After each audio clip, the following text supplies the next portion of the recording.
എന്നെ ഏറെ വേദനിപ്പിച്ച ഒരു വീഡിയോ ആണിത്. ഇതിപ്പോൾ ആരുടെ കുഴപ്പമാണ്?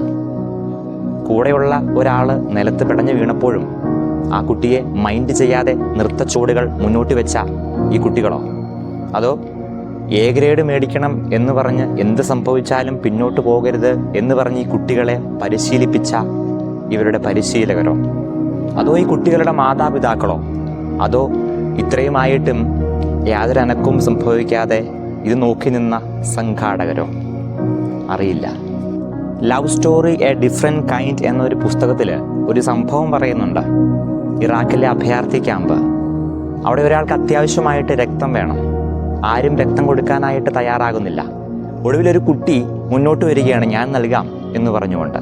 പക്ഷെ അവൻ ഒരേ ഒരു ആഗ്രഹം മാത്രം, രക്തം നൽകുന്നതിന് മുൻപ് എനിക്ക് എൻ്റെ അമ്മയെ ഒന്ന് കാണണം. എല്ലാവരും പറഞ്ഞു, മോനെ അത്യാവശ്യമാണ്, അതിനുള്ള സമയമില്ല. പക്ഷെ അവൻ വാശി പിടിക്കുകയാണ്, എനിക്ക് അമ്മയെ കാണണം. അപ്പോൾ അവനോട് ചോദിക്കുകയാണ്, എന്തുകൊണ്ടാണ് മോനെ നീ അമ്മയെ കാണണമെന്ന് പറഞ്ഞ് വാശി പിടിക്കുന്നത്?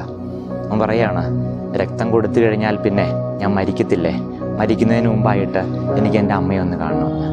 നോക്കൂ, ആ കുട്ടി മരിക്കാനായിട്ട് തയ്യാറായിട്ട് വന്നിരിക്കുകയാണ്. ഏതോ ഒരു മനുഷ്യന് വേണ്ടിയിട്ട് തൻ്റെ രക്തം കൊടുത്ത് തൻ്റെ ജീവൻ പോലും കൊടുക്കാനായിട്ട് തയ്യാറാവുകയാണ്. മറ്റൊരാൾക്ക് വേണ്ടിയിട്ട് സ്വയം ഇങ്ങനെ ഇല്ലാതാകുന്നതിൻ്റെ പേരാണ് കരുണ എന്ന് പറയുന്നത്.